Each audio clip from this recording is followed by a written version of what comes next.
pumunta tayo dito. Kasi mga kababayan, unang binanatan niya si Terry Redon. Kung maalala niyo ho, no? Si Terry Redon, binanatan niya. Ano ang sabi niya kay Terry Redon, mga bossing? Si Terry Redon daw ho, mga kababayan, ay may 150 million, kung di ako nagkakamali, na insertion daw. Di ba? Ito yun, ito. Ngayon, mismo narinig ko yung pangalan ni Terry Redon. Sinabi niya mismo yon. Hindi ako yung tenga ko, malinaw ho, mga bossing. Hindi ako pwedeng magkamali doon. Accused, eto, sabi ni TP3L, ano ba pangalan nito ni Madam? TPL3, TPL3, no? Babalik ko lang, kailangan ko lang ng guide kasi medyo mahaba-haba ito. Yung kay Terry Redon, binanata niya, 150 million daw po ang insertion ni Terry Redon, mga boss. Ngayon, nung sinabi ni Terry Redon at ipinaliwanag, sandali boss, putrages ka, hindi pa ako kongreso o hindi pa ako congressman nung sinasabi ko yan. Yung sinasabi mo na yan, 2024, ginagawa yan. Ang pagbalik ko sa kongreso, June 30, 2025, ayan nga, 20th Congress. Biglang, kabig. Ito hong si Romil Kid. Sabi ni Shiro Kansaki, si TPL3, no? Kinakausap namin si TPL3 at saka si Sir Benji para tandem naman sila, no, kukuha ng oras doon sa Birahan PH para madami-dami tayo. Para 10 oras, no? O 12 oras naka-live lahat ng mga vlogger. Lahat ng mga vlogger, di ba? Isa-isang oras kami. Dami nun. Sawa kayo doon. No? Hintayin lang namin yung sagot nila. Ngayon, nabuko na siya dyan. Carry doon pa lang. Napakasinungaling nitong si Congressman Lebiste. Yan yung sabi, mga kababayan. Di ba? Bokya siya doon. Kumbaga, sira siya doon. Ngayon ho, mga bossing, ano ang sabi? Sumunod, Suplada, 56, USA. Shout out po sa inyo, madam. No? Ano ang sabi? Si Secretary Vince Dizon naman ang sinabi, mga boss. Ang sabi, eto, kayang patunayan o kayang authenticate ni Secretary Vince Dizon. Ang sagot ni Secretary Vince Dizon ho, mga kababayan, wala siyang ino-authenticate na dokumento galing kay Lebiste. 2. Sabi ni Trinity Rose, meron din naman ng 1 billion insertion, nanay niya. Maliit lang naman daw ho yun. No? Para medyo mag-subside yung iniisip ng mamamayang Pilipino doon sa kanyang nanay. Sabi, yung sa nanay ko, maliit lang po yan. 1 billion lang. 1 billion! Maliit yun! Di ba? 2 na.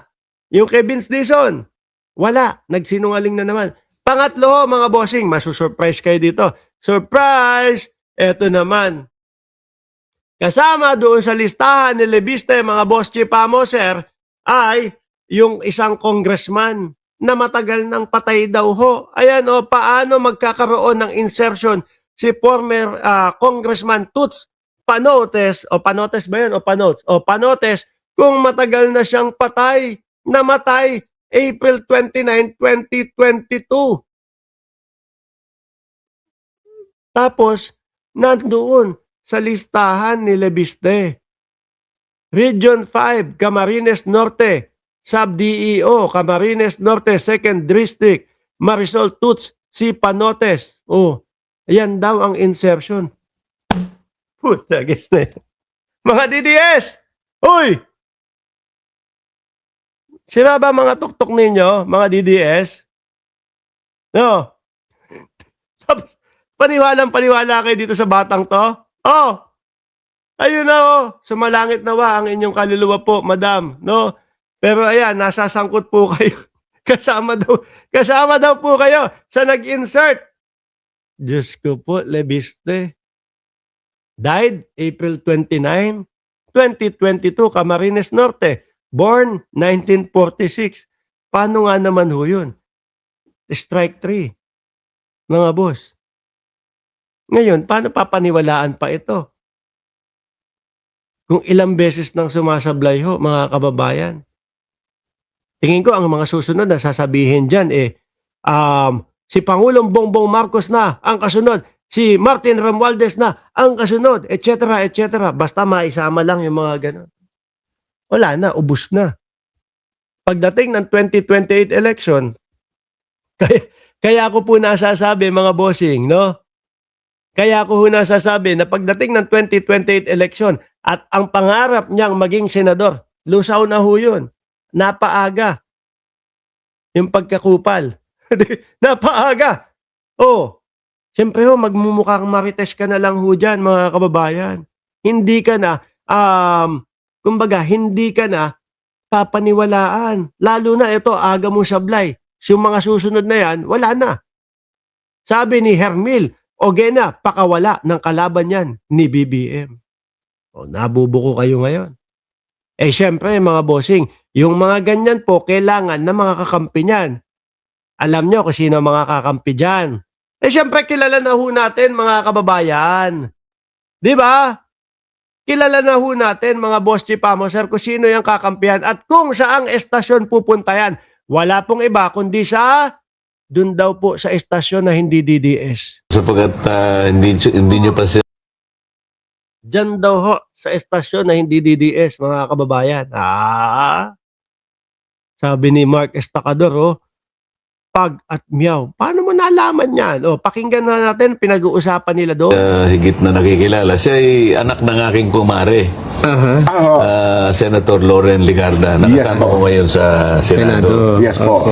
At siya, ang una kong pagkakataon na nakausap siya, mga siguro last week yun, Kong, no? Opo. Nakita ko sa kanya yung idealism talaga.